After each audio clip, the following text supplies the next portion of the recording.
The Saker Falcon has long been an iconic bird. It's been an essential bird for falconry across much of Asia and the Middle East for thousands of years. The Saker Falcon is a large falcon. It inhabits a vast region which extends from China to Hungary, the steppes of Eurasia. It extends from southern Russia through to North Africa and the Arabian Peninsula.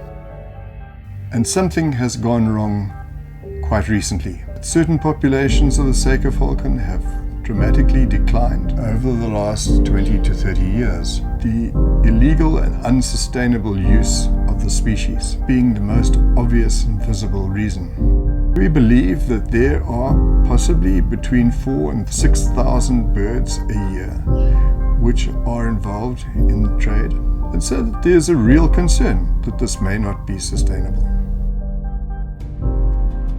The Saker Falcon requires cliff faces or trees for its nests, but these are in short supply.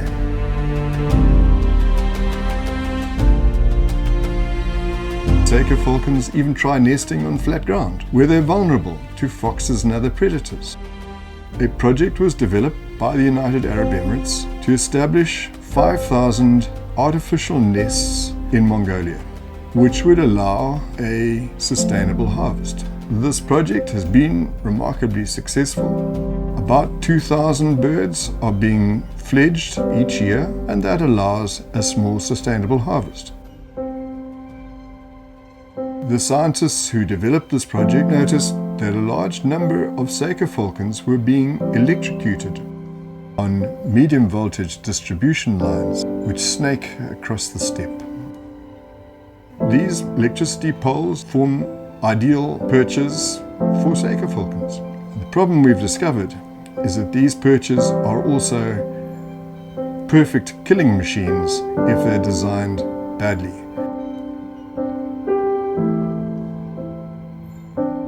This is a global problem. It occurs from China all the way through to Hungary.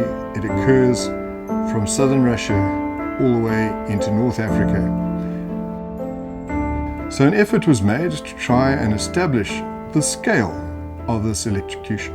And a project was started where a selected electricity line was monitored. And it was monitored by a man who rode a motorbike, and he traveled up and down this line twice a day, collecting all of the Saker falcons that had been electrocuted. The result that was calculated was absolutely horrific.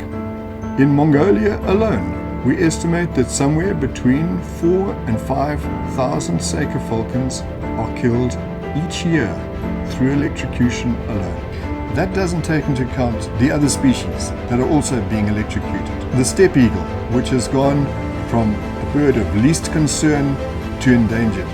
This bird has almost disappeared.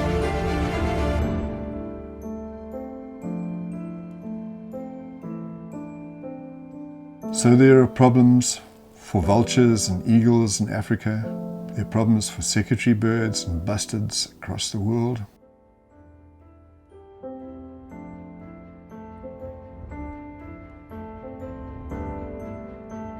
So a start has been made in the process of mitigating power lines. The Sheikh Mohammed Raptor Conservation Fund, created in Abu Dhabi, has earmarked $1 million to start the work of power line mitigation in Asia. This is an important beginning to dealing with a worldwide problem.